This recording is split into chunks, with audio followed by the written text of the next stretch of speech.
Hello, everybody. It is time for round 4 of the 4th Yu-Gi-Oh! Quarantine series. We are more than halfway done with Swiss rounds, and there are some exciting decks that are still vying for contention. Among them, of course, are Adamancipator and Eldritch, to the surprise of no one, but Generator has a lot of copies at XO and X1. Unchained has a lot of copies at XO and X1, and regrettably, Jeff Leonard is currently X2 and therefore out of contention. So, today, we are going to watch a very interesting set between Meds for Feds and Tony Stark 1, 2, 3. These two individuals are on, in order, Unchained and Mekk-Knight Invoked. So they're both 2-1. They're fighting for their tournament life, likely. And I am super, super excited to see which of these two decks will come out on top. Of course, Mekk-Knight Invoked, an incredibly powerful strategy, almost needs no introduction. Certainly not the Scars deck that we just saw, but has access to a significant amount of powerful turn 1 setup plays. And Unchained, I haven't seen yet. I've cast like one game of Unchained ever. So I'm really excited to see if it will actually perform as chat thinks it will. So I'll just at these two individuals and let them know that I am prepared. And then we will be off to the races watching the Cool Dog Gang. Now, if any of you are subscribed to Distant Cotter, and I hope I'm saying that right, I've never seen this individual's name in my life, feel free to spam Coder Dog as much as possible, and use your channel points for Coder to give it classes. That's really important.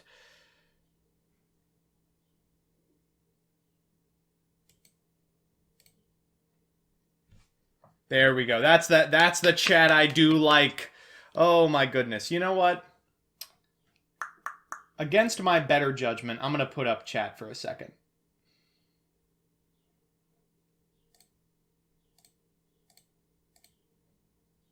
Whoop.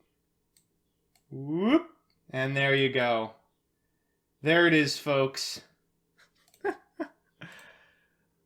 Alright, that's enough of that.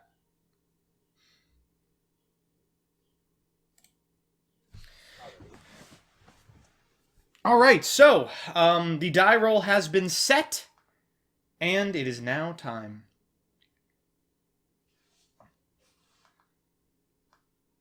To see which of these two decks will walk with it. Now, this is kind of interesting, you know. Unchained, I don't know what they attempt to do going first. I imagine they want to go second because of their links that summon with their opponent's monsters, but I'm not exactly sure. And Mekk-Knight as well wants to go second in order to summon things to columns. Looks like turn 1 for one of these players has been set 1 pass, and it was the Mekk-Knight player. So, you know, good start for the Unchained individual. We're going to lead with the In-Theme Stratos. It adds 1 Unchained card from your deck to your hand, incredibly powerful, and of course, like all Unchained spells and traps, if it's set and destroyed, you get a special and Unchained from your deck. Now, Rika is their blue boy. It can target a card you control, destroys it, and then can't special monsters for the rest of the turn except for Fiends, and if it's destroyed by a card effect, like all Unchained monsters, except itself, you can special and Unchained from your hand or deck except itself. So pretty much all the stipulations you would expect from a card that searches the entire archetype, but there you go. We're going to set 2 cards. Of course, they could be anything. Destroying them is the important part, and playing around zones as well as much as possible.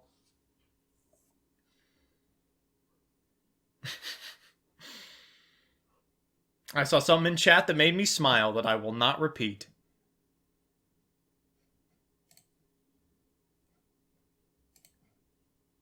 Alright, gonna lead with an Infinite Impermanence on Rika. That's pretty powerful, followed by a Lightning Storm. Whoa, that's so dangerous! Calling Spell Trap in the Impermanent Zone! No, you fool! Well, that almost worked out better than the alternative, because I don't think you want to activate MST's Blind into the deck that will turn those into monster summons. Gonna Tribute for a Gamciel, and yeah, that's just about worst case for the Mekk-Knight player. From this position, we'll special Yellow Star, and careful!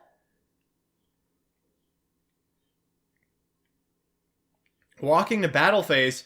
Yo, I kind of like this. Just keeping both players' boards as dead as possible. No reason to give your opponent the extension they need. This is kind of whack. This matchup is just passing back and forth. Both players trying to minus themselves as hard as possible to prevent their opponent from using their resources to pop off. This is peak Yu-Gi-Oh, ladies and gentlemen. If I discard my entire hand, the zones won't matter for the Mekk-Knights. Oh yeah? Well, if I destroy my entire field, then you can't destroy your entire field on your turn. Alright, so we're going to go into red Unchained. This is Aruha. Go to battle phase, just ping for 1500. Like the other card, it has the ability to target a card you control, destroy it, and then special it from your hand. Oh, that's its summon condition. And then if it's destroyed by a card effect like all other Unchains, it floats into a different one. So this is not a quick effect. If there's interaction on Tony's turn, they'll be able to pop off. And normal summoning Invoker seems pretty good here. We'll activate the effect of Invoker, and it will eat an infinite impermanence. There was just about a 0% chance that none of these were infip, so that's not too surprising. The important part here is you can link it away for an Almirage and make the combos. Alright, so there's Almirage.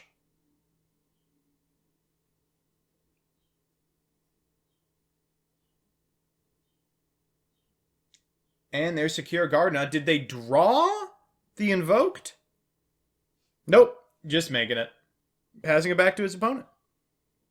How many of the puppy do you think is in this Unchained player's hand? I would wager between 3 and 4 copies. Alright, so we're going to activate blue on red. We'll destroy red. And then activate red's effect. Fun fact, the most expensive card I have ever signed in my life is a prismatic copy of Unchained Twin Aruha.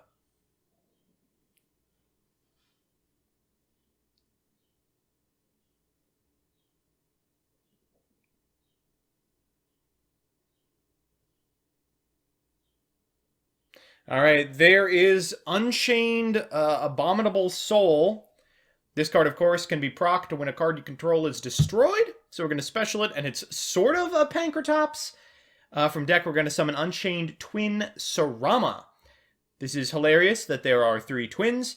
You can target an Unchained card in your graveyard, set it to your field, and then destroy one card you control. And as they discard the copy of Sphere Mode, it becomes clear just why this match has been playing out the way it has. We're going to activate the effect of Sarama.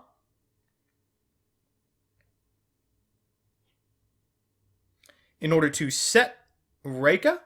And then we'll go ahead and destroy that sucker in order to trigger the effect of Reika. There are 2 pairs of twins. I disagree. Who's the other twin? Who is Sarama's twin? Soul is their fusion, right? Alright, and we have made it the Unchained Pupper. This is likely going to be the end of the game. El Doggo is a fantastically powerful card.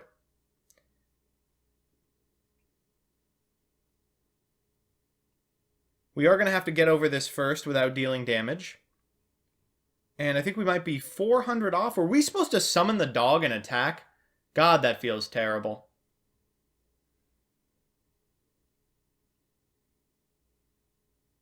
The order's a little wonky here. From here, of course, we can still make Unchained Soul of Rage. And pass it back to our opponent.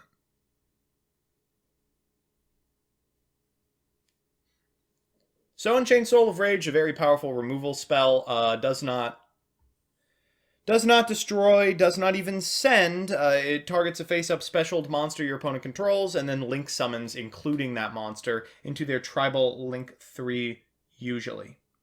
To those of you asking why this individual did not link summon using Unchained Soul of Disaster and Secure Gardna, Secure Gardna cannot be used as link material. Why that is the case, I could not tell you. Alright, so we're going to fire the Rainbow Neos Fusion in order to get old Rainbow Boy to our side of the field. And boy, the deck that wants all of its cards destroyed is not going to like getting them shuffled back into the deck. Upon the normal summon of the DD Crow, I think you pretty clearly Unchained Soul of Rage. This is a fantastic way to get this Rainbow Neos off the board.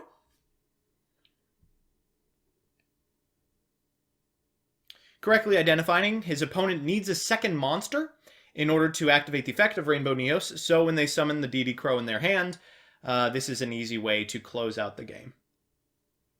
And alright, pretty clean, quick victory for the Unchained player. I mean, if they can make that happen again, seems pretty good.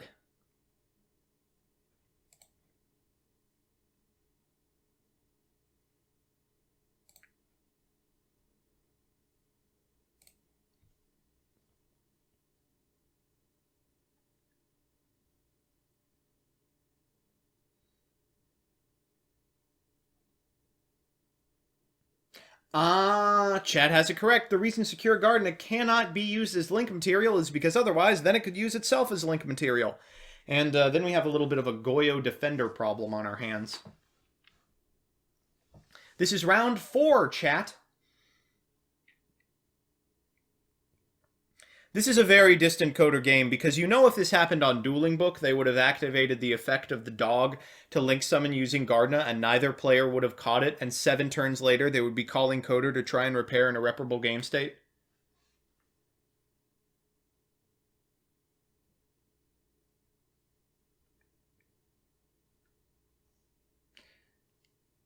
If you are asking why no one is playing Shadal anymore, the reason for that is pretty simple. Shadal was a fantastic engine to go into Winda repeatedly, but with Eldritch as a top-tier deck, Winda is not very powerful.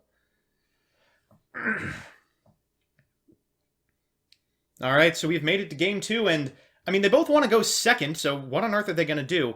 Looks like the Mekk-Knight player has forced the Unchained player onto the play. They're going to lead with a copy of Unchained Prison. Or Abomination's Prison. That's fine. That's about as good as it's going to get. Another fun fact, Simo moved Italian Secrets of Abomination's Prison for Masquerena because they were both the same at release. This was a trade that minused him. And honestly, after Masquerena gets her reprint, he's going to look like an idiot again. Abomination's Prison is absolutely necessary if this deck ever becomes playable in any capacity, and in my opinion, it's a ticking time bomb. Abominable Chamber of the Unchained, of course, has the same effect as all other Abominable effects, so they'll be able to go into Sarama. Sarama will be able to trigger, set this copy of Unchained Prison, and then destroy an Abomination you control, picking the red here. Red will turn into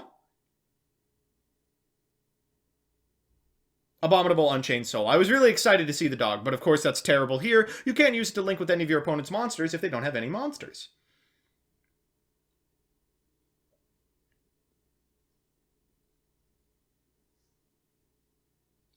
Alright, we'll link summon Unchained Soul of Rage, and that's a pretty good turn 1 setup. Whoa! Abominable Wailing. Wailing of the Unchained Souls is what the localization of this was. If you link summon an Unchained, you can target a card on the field destroyed. If this set card is destroyed... Okay, so if Unchained Soul of Rage triggers in a way that will... Oh wow, that's powerful. So if Unchained Soul of Rage triggers and link summons an Unchained monster, it's also a piece of removal. Unfortunately, Lightning Storm will make quick work of that, and unfortunately for the Mekk-Knight player, that's going to proc both the effect of Unchained Soul of Rage and the effect of Unchained Twins Rika. One of them will be ashed. Ooh, wait. Oh, I think you could have ordered that just a little bit better. And we're going to Abominable as well in order to bring back Unchained Soul of Rage. That's pretty good. So we'll get the third twin back to the hand.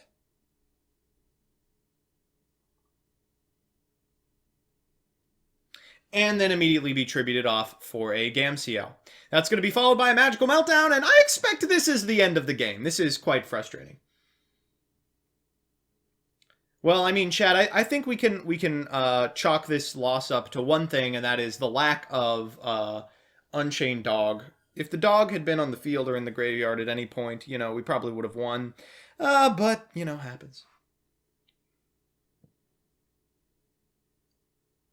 Alright, so we're going to go from Alistair into Almirage. I'm sure you've seen this combo before. And what do you know? Those zones are right next to each other. Wow, very rookie mistake from Meds for Feds. Putting a card in the zone that the Link monster could occupy. Alright, here comes Invocation. And likely we'll be banishing that Secure Gardna. Is there a better one in here? A Caliga, maybe? They are all different types, but not really the time for Purgatrio just yet. So Mekaba makes it to the field, Invocation will then trigger, getting the A-lister back in hand, and we've got monster negates, folks. Now, unfortunately, Mekaba doesn't destroy, it banishes. That's going to make things a little more difficult.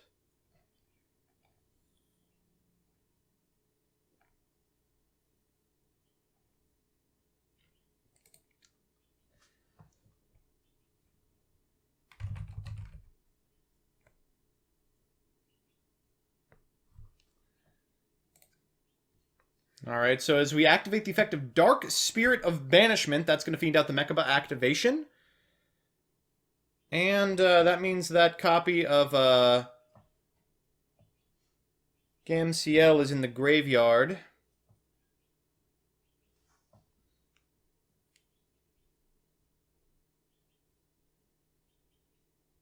We'll normal summon a copy of the smaller of the Unchained twins. God, what do you even do from this position? I mean, this card's pretty powerful specifically, but if you activate the effect and it gets negated, like, you just lose. That set card's got to be A, pretty powerful, and B, out the Mekaba. Oh boy. So here comes A-lister once more.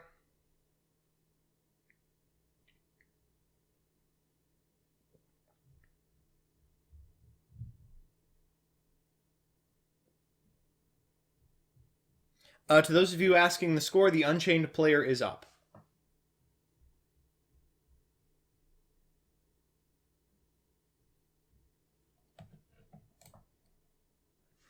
Hold up.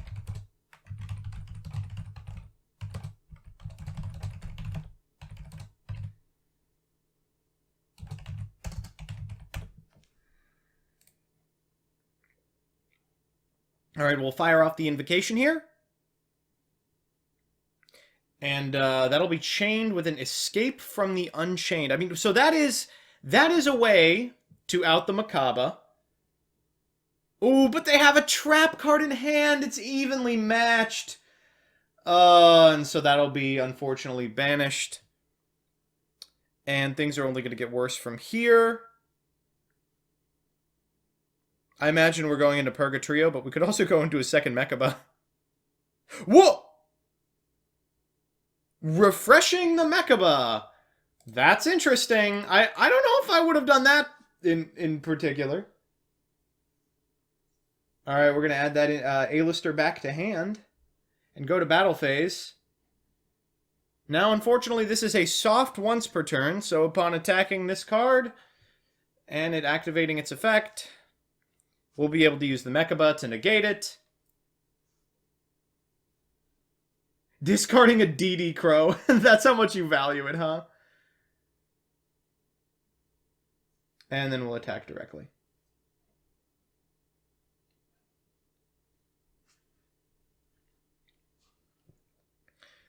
Alright, this has got to be an extremely powerful card. And it's not. Okay, score is now 1-1. Unchained going to have to do something absolutely miraculous to come back from this position. Man. Clearly this deck is much better when your opponent doesn't know what you're on, but I mean, they are aiming to blind second. You're aiming to take advantage of boards that are already established by link summoning using your opponent's monsters and the dog. Your opponent is refusing to commit to the board until you do because they're on a similar strategy. If the pair of you refuse to commit to the board entirely, you end up with the game like game one, which while the Unchained player won that one, wouldn't be hard to see how the player playing the more competent archetype, that is Invoked and Mekk-Knight, would be able to walk with it in a completely fair vacuum. It's rough.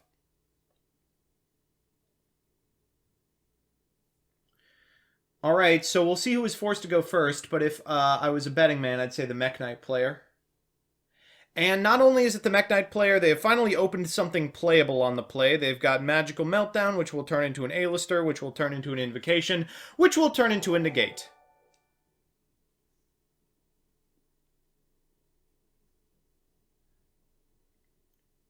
Alright, so we're going to get a copy of A-lister.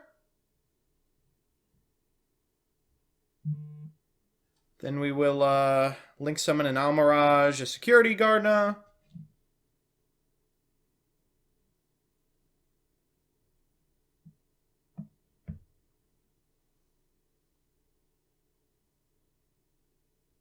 And an invocation for a Mekk-Knight.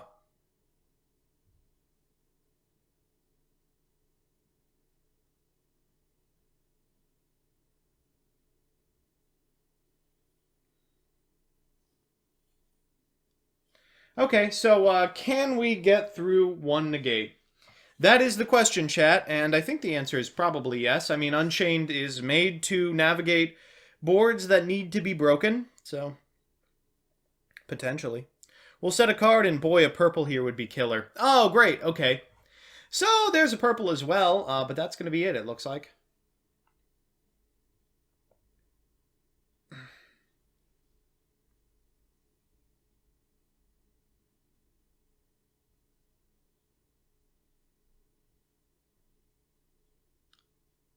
So unfortunately, this isn't a particularly good board for any of the really great equalizers. You know, if you fire off an evenly matched, your opponent can tag out in response. They're only losing the equivalent of a Mekk-Knight. They could even keep the Mekk-Knight.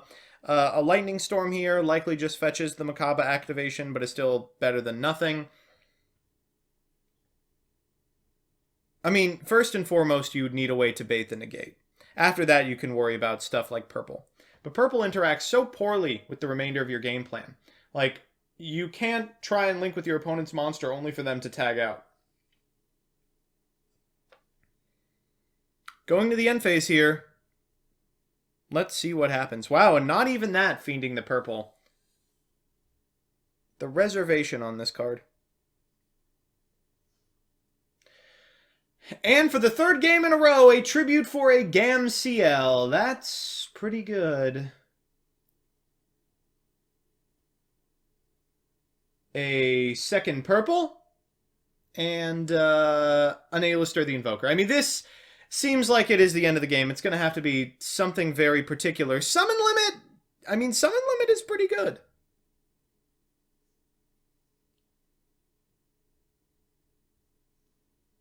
So we're not dead here. But Summon Limit's also going to kind of put the dampers on Unchained, because you need 2 monsters to go into the link to, and if you're not summoning to get one of those 2 monsters, I don't know how you're doing it. It's got to be what? Mirror Force?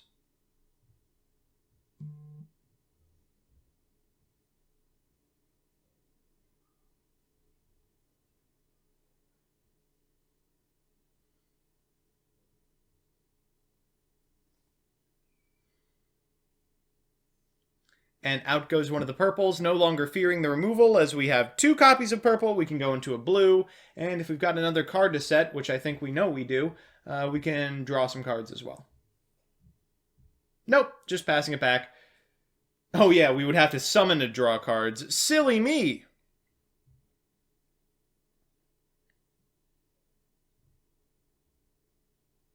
Alright, so that's summon 1. Count along, chat. The smallest of the Unchained twins. Okay, alright, so this is a good way to get the negate off the field. Escape of the Unchained will destroy the Mekk-Knight.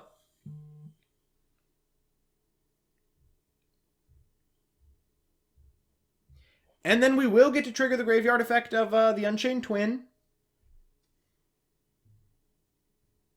Unfortunately, that's the second summon. You could... I'm trying to think. If you get blue, you can pop your own summon limit, maybe?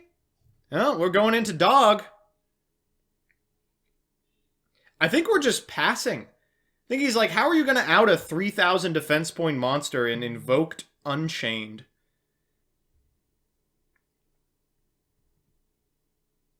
Yeah, and that's it. Oh, great. Oh, boy. So at end step, we're going to activate the effect of Purple Nightfall, tagging out for probably a red, I would imagine. Nope, a yellow. Maybe we already drew the red, or maybe we're not playing it entirely. All right, for turn we draw a card, and the way this works, the Purple Nightfalls return. They are not summoned like Weather Painters would be.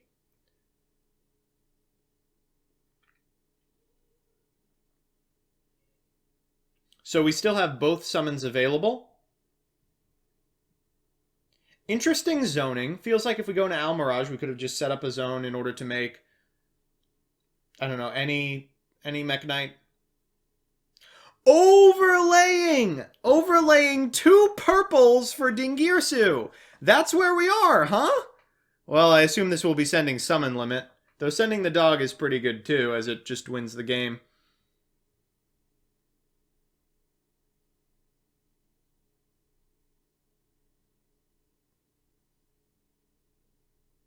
Alright, Invocation for Makaba.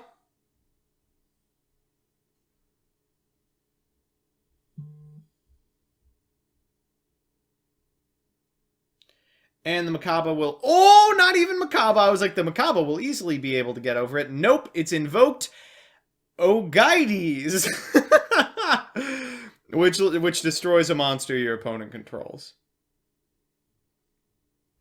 Invoked Ogaides. Well, Invoked Ogaides players out of my game. This is... Oh, man. This has got to be it. I think, Sphere Karibo? Sphere Karibo doesn't even do it. DD crowing here, the disrespect. It means we're not going to get back Reika, not like it matters. And then Invocation will be able to add back the A-lister. And Meds for Feds will surrender, meaning one of the remaining Unchained decks, there were 3 total, is now all the way out of contention. That was... Chat, that was painful. I'm not gonna pretend like that was enjoyable to watch in anything other than a morbid sense of curiosity about what this deck did. But if Unchained wants to weasel their way into Top Cut, they're gonna have to put up better results than losing to Invoked AGODAs. Yikes.